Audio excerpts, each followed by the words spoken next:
Welcome back friends, welcome to my channel. तो चलिए आज मैं आप लोग के संग एक ऐसी कंपनी के बारे में शेयर कर रहा हूँ डिटेल्स जो लगभग अपने हाई से अभी 50% डाउन पे मिल रही है। इस कंपनी में राकेश झुनझुनवाला इन्वेस्टेड है, बट अभी रिसेंट में कुछ दिनों में उन्होंने अपना कुछ शेयर्स को ऑफलोड किया था, जिसके कारण ये कंपनी लगभग 9% फॉल भी की थी। तो चलिए देखते हैं क्या इस कंपनी का फ्यूचर हो सकता है, कहाँ पे हमें लेना चाहिए, कहाँ पे हमें नहीं लेना चाहिए। अगर हम कुछ स्टेक लिए हुए हैं तो हमें कहाँ पे एग्ज़िट करना चाहिए। तो चलिए सारे इस फैक्टर्स को एक बार देख लिया जाए। तो फ्रेंड्स चलिए देखिए, मैं आपको दिखाता हूँ। मैं इस कंपनी का एनुअल रिपोर्ट ओपन करके रखा हूँ। मैंने इसमें अपने जो इंपॉर्टेंट पॉइंट्स हैं वो मार्क कर लिया, ताकि मैं डायरेक्टली आप एनुअल रिपोर्ट से आपको डिटेल्स दिखा पाऊँ, ज़्यादा आप लोग को एफर्ट ना देना पड़े। तो चलिए आपको मैं दिखा दूँ कि इस कंपनी ने अपने कोविड के ड्यूरेशन में जो इकोनॉमी पे इंडिया का इफेक्ट आने वाला था वो प्रोजेक्ट किया था। तो इन्होंने दिखाया था कि वर्ल्ड की लगभग सेकंड सबसे ज़्यादा अफेक्टेड इकोनॉमी होगी इंडियन इकोनॉमी, क्योंकि आप देख सकते हैं -8% ये है, -9.9 ये है यूके की इकोनॉमी। तो बस उसके बाद ओवरऑल, लेकिन हाँ, इंडिया के इकोनॉमी का इन्होंने प्रोजेक्ट किया था कि काफ़ी स्पीड में रिकवरी आएगी। तो चलिए ठीक है, ये सब है। तो चलिए इस कंपनी के बारे में आपको मैं कुछ ओवरव्यू इसके संग दे दूं। ये कंपनी 3 सेगमेंट में काम करती है। ये 3 सेगमेंट क्या है?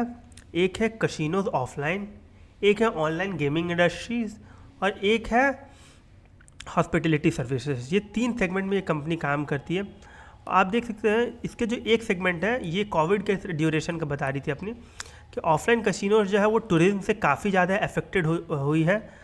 तो क्योंकि जब टूरिस्ट जनरली कैसीनोज में कौन आते हैं, जो इंडिया में फॉरेनर्स आए हुए वो जाते हैं। अभी इंडियंस में उतना ट्रेंड आया नहीं है कैसीनोज में जाने का, तो धीरे धीरे आएगा विथ टाइम। जैसे फॉरेनर्स आएंगे हमारे देश में, वैसे वैसे ये कैसीनोज वाला थोड़ा सा ट्रेंड बढ़ेगा और धीरे धीरे फिर इंडियंस भी ज्वाइन ही करेंगे। तो ये है इनका मेन। देखेंगे आप जो क्रूज़ सर्विसेज इस कंपनी का वो ये है। इनके पास कुछ क्रूजेज़ है जहाँ पे कसिनोज चलती है, ऑफलाइन कसिनोज भी चलते रहते हैं गेम अंदर में। तो आपको अब मैं दिखाता हूँ इस कंपनी का। देखिए इस कंपनी ने ओवरऑल जो इसके 3 सेगमेंट है, जो कोविड में 2 सेगमेंट पे काफ़ी अच्छा इफेक्ट आया। फर्स्ट सेगमेंट जो हॉस्पिटलिटी सर्विसेज है, जो होटल्स हो गया इनके ये सब। जो सेकेंड है वो हो गया हमारा ये ऑफलाइन कसिनोज। इन दोनों में काफ़ी अच्छा इफेक्ट आया। लेकिन जो इसकी थर्ड सेगमेंट है ऑनलाइन गेमिंग, उसको इस सेगमेंट ने थोड़ा बूस्ट मिला वाइल लॉकडाउन पीरियड। तो अब लॉकडाउन में इसको इस सेगमेंट में बूस्ट मिला है। तो अगर आप देखेंगे, अगर इस कंपनी का टोटल जो रेवेन्यू हो रहा है, अगर मैं ऑनलाइन डिवाइस से दिखाऊँ, देखिए पर device segment year on year growth, लेकिन ये ऑनलाइन बिजनेस। तो आप देखेंगे इस कंपनी की जो पीसी से ग्रोथ है वो घटी है, ब्राउज़र पीसी गेम्स घटी है, बॉक्स डाउनलोडेड पीसी गेम्स जो है ईयर ऑन ईयर घट रही है कंटिन्यूसली, ये सब घट रही है कंसोल, ये सब आप देखेंगे। लेकिन हाँ, आप देखेंगे ये जो सेगमेंट है मोबाइल वाला, स्मार्टफोन वाला जो सेगमेंट है वो बढ़ा, ये बढ़ा, ये बढ़ा। तो ये तीनों सेगमेंट में बढ़ रहा है continuously year on year. But इधर के जो ऑनलाइन ब्राउज़र रिलेटेड सेगमेंट है वो घट रहा है इस कंपनी के। तो इनके जो मेन गेमिंग है वो चलिए आपको नीचे में दिखा देगा। Adda52.com है। तो Adda52.com का 2 तरह का इनका गेम है, एक Adda52.com पोकर और एक है रमी। तो ये 2 मेन सेगमेंट है इनका, जिस पे ये जो गेम ये प्रोवाइड करते हैं ऑनलाइन सेगमेंट में। तो आप देखेंगे इंडिया एट प्रेजेंट हाँ। तो चलिए इसमें अब एक दिक्कत आ रही है इस कंपनी को। वो क्या है ऑनलाइन सेगमेंट में, कि हमारे कंट्री है हो या कहीं पे भी, ये जो गेम है रमी या पोकर, ये क्या है, थोड़ा सा गैम्बलिंग रिलेटेड गेम्स है। तो गैम्बलिंग रिलेटेड गेम्स क्या, गवर्नमेंट ओपनली इन्हें सपोर्ट नहीं करती है। तो इस कारण से क्या हो रहा है कि ये गेम्स आपको एप्पल स्टोर पे नहीं मिलेगा, प्ले स्टोर में नहीं मिलने वाला है। इस कारण से क्या है कि इन्हें आप ऑनलाइन खेल सकते हैं ब्राउज़र पे, या फिर कोई पायरेटेड ऐप होगा तो मुझे पता नहीं। तो ये सब से क्या हो रहा है, इस सेगमेंट को कंटिन्यूसली इफेक्ट आ रहा है, मतलब इनके ऑनलाइन सेगमेंट को। तो मैं आपको आगे चल के इनका डिटेल बाय डिटेल दिखा दूंगा, हर सेगमेंट से ये कितना अर्न कर रहे हैं सब एनुअल रिपोर्ट में दिया हुआ है। तो आप देखेंगे हॉस्पिटलिटी सर्विसेज में, हॉस्पिटलिटी सर्विसेज से इनका कहना है कि टोटल ये जो हॉस्पिटलिटी विद टोटल कंट्रीब्यूशन में जो इंडिया का टूरिज्म सेक्टर है वो लगभग समझ जाए $247 बिलियन का सेगमेंट है। जो मतलब ये इंडिया के, तो हम लोग की लगभग समझिए 2.5 ट्रिलियन की इकोनॉमी होगी, जिसमें से आप समझ जाइए $247 बिलियन जो है डॉलर में, वो इंडिया खाली इससे अर्न करती है, हॉस्पिटैलिटी सर्विसेज से, मीन्स होटल, टूरिज्म, ये सब सेगमेंट हो गया। तो जो, और ये लगभग समझिए 8% of total employment of the country provide करता है ये सेगमेंट। तो चलिए आगे मैं दिखाता हूँ। अब देखिए इस कंपनी की अगर मैं आपको दिखाऊं तो इनके जो है 3 मेन सेगमेंट है, casino gaming, online skill gaming नहीं, कसिनो गेमिंग में देखेंगे तो इनके 3 मेन सेगमेंट्स हैं जो मीन्स अलाउ करती है ये कंपनी। तो वो है डेल्टिन रॉयल गोवा, डेल्टिन जैक गोवा, ये सब क्या है, सब कसिनोज़ हैं, एक एक शिप है या फिर कोई होटल है जहाँ पे ये कसिनोज़ अवेलेबल है। तो उसमें आता है ये, जैसे आप देख सकते हैं हर एक में डेक में इनको इन्होंने कितना गेमिंग पोजीशन प्रोवाइड किया हुआ है, लाइव गेमिंग टेबल्स है, यहाँ पे जाके आपको कसिनोज एंजॉय कर सकते हैं, ये सब जगह है। हॉस्पिटलिटी सर्विस भी इसी में आपको अवेलेबल मिल जाएगी, 430, ये सब number of varieties of gaming positions है, गेमिंग है, तो आप वहाँ पे जा कर के खेल सकता है आदमी, इन्जॉय करने। जो इनका ऑनलाइन सेगमेंट है वो है adda52.com पोकर, adda52.com रमी, और फिर जो हॉस्पिटलिटी सर्विस है वो आप देख सकते हैं दमन में एक है, एक गोवा में है। तो यहाँ पे आप देख सकते हैं 100 ये रूम्स हैं इनका, बार ये सब है। तो ये सब इन्होंने सब लगभग प्रोवाइड करके रखा है। इनका जो 3 मेन सोर्स ऑफ इनकम है वो है ऑनलाइन गेमिंग, हॉस्पिटलिटी सर्विसेज और फिर कसिनोज। तो ये 3 सेगमेंट है। अब इन्होंने अपना साफ तो स्ट्रेंथ वीकनेस काफ़ी अच्छे से यहाँ पे कह दिया, आप चाहें तो यहाँ पे पॉज लेके पढ़ सकते हैं, अपने एक्सपेक्टेशन के मुताबिक आप यहाँ पे एंटर एग्जिट कर, मीन्स आप डिसाइड कर सकते हैं आप इसको, इस कंपनी में इन्वेस्ट करना है या नहीं करना है, आपको कौन फैक्टर अच्छा लगता है। मुझे शायद यहाँ पे कुछ स्ट्रेंथ अच्छा लगे और थ्रेट्स उतना अच्छा ना लगे, इस कारण से मैं एग्रेसिव हो सकता हूँ, आप शायद ना हो। तो बहुत यहाँ पे डिफरेंट फैक्टर है, मैं अपना व्यू आपको लास्ट में बता दूँगा सब कुछ के बाद। तो आपको अगर मैं दिखा दूँ तो यहाँ पे ये 3 सेगमेंट है, जिससे आप तीनों सेगमेंट का जो ओवरऑल अर्निंग है वो आप यहाँ पे देख सकते हैं। कसिनोज गेमिंग से जो इस कंपनी अर्न कर रही है वो लगभग समझ जाइए 309 करोड़, और 2019 में ये देखिए कोविड के पहले का प्रोजेक्शन कितना अच्छा था, कोविड के बाद ये कसिनोज गेमिंग को कितना अच्छा इफेक्ट आ गया, नियरली हाफ हो गया जो इनका अर्निंग है। ऑनलाइन स्किल गेमिंग जो है, ऑनलाइन स्किल गेमिंग में आप देखेंगे कि यहाँ पे थोड़ा सा इंक्रीज़ आया है, मतलब 162 करोड़ से 183 करोड़, जो कि लगभग ना के बराबर है। हॉस्पिटलिटी डिवीज़न से आप देखेंगे लगभग समझ जाइए, फिर उसमें भी लगभग समझिए 1/3 हो गया कोविड का इफेक्ट में। लेकिन देखिए विथ टाइम ये सेगमेंट इंक्रीज़ कर जाएगा, बट जब तक पूरी तरह इंक्रीज़ नहीं कर रहा है, इसीलिए ये कंपनी में कंटिन्यूसली प्रेशर बना हुआ है मीन्स सेलर्स का। Excuse me guys. तो यहाँ पे आप देख सकते हैं कि काफ़ी यहाँ पे अच्छा इफेक्ट आया है इसके हर सेगमेंट में लॉकडाउन पर। ये आपका करंट वाला, तो खाली एक जो ऑनलाइन स्किल गेमिंग है वो थोड़ा सा बढ़ा है, जिससे मैं काफ़ी इम्प्रेस नहीं हूँ। तो बाद बाकी आप ईयर ऑन ईयर चेंज भी आप देख सकते हैं 50%, जैसा मैंने कहा ये 67% से घट गया। एक सेगमेंट से सोचिए प्रॉफिट अगर 67% घट जा रहा है तो लगभग शेयर प्राइस तो उतना से घट ही जाएगा ऑन एन एवरेज। और जो मेजर अर्निंग है वो मुझे लगता है कसिनो गेमिंग ही और हॉस्पिटलिटी सर्विस है, क्योंकि ये जो है ऑनलाइन स्किल गेमिंग आप देख सकते हैं अभी भी मेन कसिनो गेमिंग से 737 करोड़ का प्रॉफिट था और यहाँ पे 160, तो अभी भी ये जो है काफ़ी छोटा है ऑनलाइन स्किल गेमिंग। तो ओवरऑल मुझको अभी तक ये कंपनी का कुछ खास पसंद नहीं आ रहा है कोई भी चीज़। तो चलिए अब यहाँ पे कंपनी अपना वो दिखाने लग जाती है मीन्स फाइनेंशियल्स। तो फाइनेंशियल्स के लिए हम लोग यूज़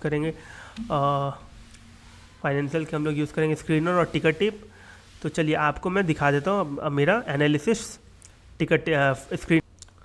तो चलिए मैं कंपनी के कुछ आपको फाइनेंशियल्स शेयर कर दूँ जिससे आपको और कॉन्फिडेंस आ जाए।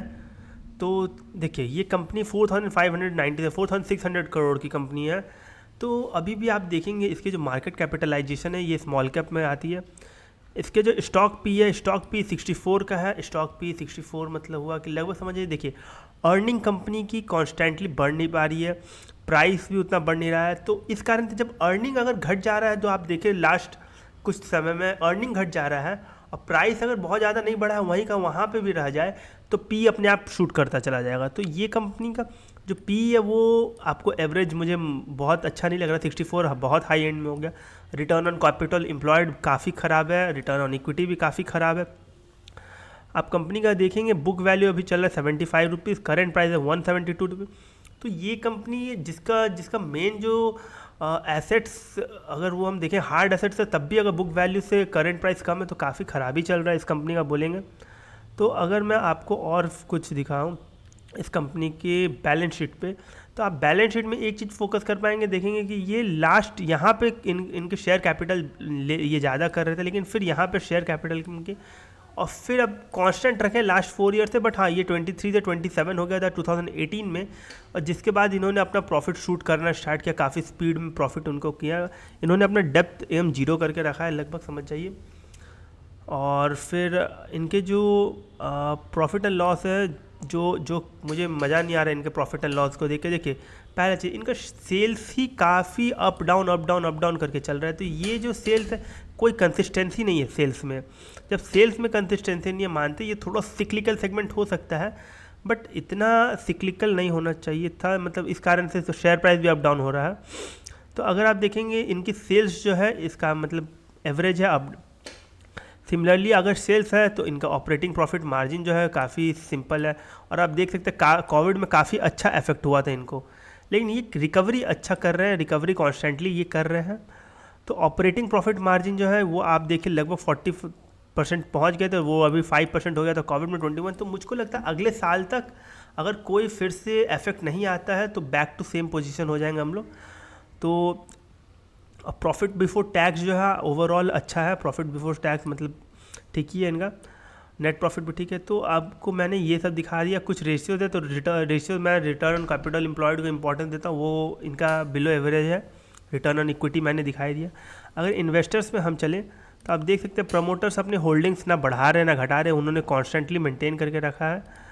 अगर आप पब्लिक में देखेंगे तो पब्लिक में है राकेश झुंझुनवाला, उन्होंने लगभग 4.24 करोड़ मतलब 4.24% लेके रखा था और 4.34 है। लेकिन अभी मैं कुछ दिन पहले न्यूज़ में पढ़ रहा था, राकेश झुंझुनवाला ने अपने 96 करोड़ के मतलब कि स्टेक इस फर्म से निकाल दिया है, डेल्टा कॉर्प से। तो इस कारण से शेयर 9% गिरा भी था उस दिन। तो आप देख सकते हैं ऐसा, तो इस कारण से मुझे कुछ डाउट हो रहा है कि उन्होंने, अब देखा जाए। और आप देख सकते हैं इस कंपनी में कुछ दिनों के लिए राधा कृष्ण दमानी ने भी स्टेक लिया था, जो अभी करंट में मुझे कुछ नहीं दिख रहा है यहाँ पर। और ये भी एक नामी मीन्स फेमस नेम है, वो मुकुल अग्रवाल। तो ये भी इन्होंने 1.1% ले करके रखा है कुछ स्टेक यहाँ पर। अगर मैं स्क्रीनर में ले चलूँ, स्क्रीनर टिकर टेप में ले चलो, टिकर टेप में मुझे कैश फ्लो काफ़ी अच्छा लगता है, कैश फ्लो काफ़ी अच्छा समझ में आता है। तो आप देख सकते हैं फ्री कैश फ्लो जो है कंपनी का, वो एक एग्जैक्टली जैसे इनका सेल्स है वैसा ही अप डाउन करके है। बहुत ज़्यादा इंप्रेसिव भी नहीं है, बहुत ज़्यादा ख़राब भी नहीं है। Overall free cash flow means constantly है। तो जब फ्री कैश फ्लो ऐसा है अप डाउन वाला, तो शेयर प्राइस भी वैसा ही रहेगा। अगर हम कुछ इनके टिकर टेप के प्रो वर्जन में जा करके देखते हैं, तो इनके जो डिफ़ॉल्ट प्रोबेबिलिटी है, तो इन्होंने लिखा है लो probability of default in next 12 month. मतलब ये कंपनी कोई डिफ़ॉल्ट करेगी नेक्स्ट 12 मंथ में, इसकी प्रोबेबिलिटी काफ़ी कम है। क्वालिटी चेक में सेटिस्फैक्ट्री है, तो वो हमें भी दिख रहा है सेटिस्फैक्ट्री। ग्रोथ स्कोर में देखा जाए तो poor performance of growth score है, साफ साफ हम लोग को भी दिख रहा है पुअर परफॉर्मेंस है। और अगर टिकर टेप का फोरकास्ट देखा जाए, तो टिकर टेप का जो रेवेन्यू फोरकास्ट है वो मतलब कि यहाँ पे अपसाइड में है, हाई में अगर 53% तक है। और फिर EPS जो है कंपनी का, उन्होंने लगभग समझ के, अगर EPS 8 देखिए, वो तो अब डिपेंड करता है कैसा सेल्स हो रहा है, वो सब पर डिपेंड करता है। तो अगर सब कुछ अच्छा हुआ तो EPS 8.3 तक जा सकता है। तो देखा जाए गाइस ये क्या होता है। अब ओवरऑल तो हम लोग को पता चलेगा अब ओवरऑल इस साल जब रिजल्ट आता है तब इस कंपनी का। तो चलिए देखिए, ये सब हो गया मेरा फंडामेंटल, जिससे मैंने एक ओवरऑल एनालिसिस कंपनी के बारे में डेवलप किया कि हाँ कुछ पॉजिटिव है, जैसे कि कंपनी का बिजनेस मुझे काफ़ी थोड़ा सा अच्छा लगा। मीन्स ऑफलाइन कसिनोज ये सब मुझे लगता है इंडिया में ट्रेंड आना बाकी है, तो ये सब मुझे काफ़ी पसंद आया। बट अभी रिसेंट में राकेश झुंझुनवाला ने कुछ स्टेक्स निकाला है, तो ये एक साइड इफ़ेक्ट है, मीन्स ख़राब हो सकता है। तो ये दो चीज़ हो सकता है, वो लोग 4% का ओनर है, तो वो as a operator pump and dump scheme भी कर सकते हैं। तो इस कारण से क्या है, मैं कुछ टेक्निकल यूज़ करता हूँ ताकि मैं अपने आप को कमांड में रख सकूँ। मैं किसी के व्यू से या राकेश झुंझुनवाला के व्यू से या किसी के व्यू से मैं इन्फ्लुएंस ना हूँ। तो गाइस देखिए, टेक्निकल में अगर देखा जाए तो यहाँ पे अगर हम देखेंगे जो सेलिंग आई है उसमें ये जो आप सेलिंग देखेंगे, ये जो कॉन्स्टेंटली आते गया, इसमें आप देखेंगे वॉल्यूम जो था वो लगभग हल्का अप साइड में ही गया है। तो ये मतलब कि सेलिंग में प्रेशर तो था, किसी ने हैवीली सेल किया। ये देखिए यहाँ पे लगभग किसी दिन 9% गिरा था ये स्टॉक, इसी दिन शायद आरजे ने बेचा था, अब मुझे पता नहीं है एग्जैक्टली कब बेचे थे उन्होंने। तो आप देख सकते हैं ओवरऑल ये ऐसा है। और फिर देखिए मेरा जो ओवरऑल टेक्निकल का है एनालिसिस, तो मैं एक चीज़ देख सकता हूँ इस कंपनी के बारे में। देखिए ये एक सपोर्ट पॉइंट बन रहा है कंपनी का, और सपोर्ट पॉइंट देखा जाए तो ये एक सपोर्ट पॉइंट बन रहा है। तो हाँ देखिए अगर 140 तक ये प्राइस मिल रही है हमें, तो वो काफ़ी अच्छा प्राइस हो गया इस कंपनी के लिए। और फिर अगर यहाँ पे 140 से अगर हम ऊपर जा कर के देखें, तो देखिए ये कंपनी अगर बाउंस बैक लेगी तो ये 170 से 240 तक जा सकती है। तो देखिए ये ओवरऑल कुछ ऐसा होने वाला है अगर हम देखा जाए तो देखिए ये एक ऊपर तक जाएगी, यहाँ तक एक स्विंग देगी, स्विंग देने के बाद यहाँ पर इतना, यहाँ पे 1 2 3 4 लगभग समझिए 3 से 4 बार का रेजिस्टेंस है। तो इतना इजीली वो ब्रेक नहीं होगा, वहाँ से वो थोड़ा सा डाउन बनाना होगा। अगर वो नया मतलब उसको हाई देना है तो इस लो को ब्रेक नहीं करना चाहिए जनरली, और वहाँ से हाई आएगा तो स्विंग ब्रेक के बाद मैं थोड़ा एग्रेसिव हो सकता हूँ। लेकिन अभी क्या है, कंपनी बहुत अच्छे पोजीशन में है नहीं, मैं सपोर्ट पे लूँगा। अगर सपोर्ट पे मैं लेता हूँ तो कम क्वांटिटी लूँगा, और फिर मेरा जो स्टॉप लॉस होगा मैं बहुत ज़्यादा एग्रेसिव होगा नहीं। देखिए मैं यहाँ पे अगर ले रहा हूँ तो मेरा 140 जो है वो एकदम स्टॉप लॉस हो जाएगा, मैं एकदम एग्जिट कर जाऊँगा। फिर मैं री एंट्री करना होगा तो मैं लगभग इसी पॉइंट के ऊपर करूँगा, या फिर कोई स्विंग विंग बनता है उसके बाद करूँगा। अनटिल मुझे एक्सक्यूज मी गाइस, मैं कोई इसमें स्टेक नहीं लेने जाऊँगा। तो ये सब मुझे काफ़ी यहाँ पे मुझको ऐसा एनालिसिस हो रहा है, मैं डेवलप कर पा रहा हूँ। ये देख रहे हैं आप, ये सब काफ़ी इंपॉर्टेंट पॉइंट होने वाला है, क्योंकि ये आप देखेंगे कि ये हर बार यहाँ पे आए तो ये ऐसा कुछ स्विंग बनेगा, या यहाँ पे एक स्विंग बनेगा। ये स्विंग ब्रेक के बाद एक लोअर लो का फॉर्मेशन रुकेगा, उसके बाद थोड़ा सा अपर एंड में हम लोग जाएंगे तो अच्छा है। और फिर ओवरऑल देखा जाए अब क्या होता है, 170 से कहाँ जाता है। जैसे आप देख सकते हैं इस दिन ये किसी ने तो पहला ग्रीन कैंडल आया तो किसी ने बाई किया। यहाँ पे आप देख सकते हैं जो सेलिंग आ रहा है वो लो वॉल्यूम के संग आ रहा है, तो वो कोई मतलब ज़्यादा एग्रेसिवली यहाँ पे भी सेल नहीं कर रहा है। तो देखा जाए अब क्या होता है। तो एक स्विंग बनेगा, स्विंग के बाद मैं एंटर करूँगा, नहीं तो मुझे अगर 170 पे लेना है तो मैं 137 का स्टॉप लॉस रखूँगा, और अपर एंड में मेरा हाई एंड रहेगा, क्योंकि मैं ये इन्वेस्टिंग पर्पज़ के लिए हल्का जा रहा हूँ।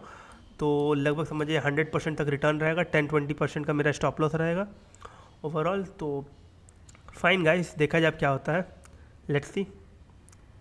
सो thank you guys, thanks for listening to me. Overall मेरा एनालिसिस कुछ ऐसा है। अगर आपको कहीं पे टेक्निकल एनालिसिस में कहीं पे मेरे डाउट हो रहा है, या फिर मुझे लग रहा है कि मेरे टेक्निकल एनालिसिस गलत है, तो आप मुझे पिंग कर सकते हैं, कमेंट कर सकते हैं।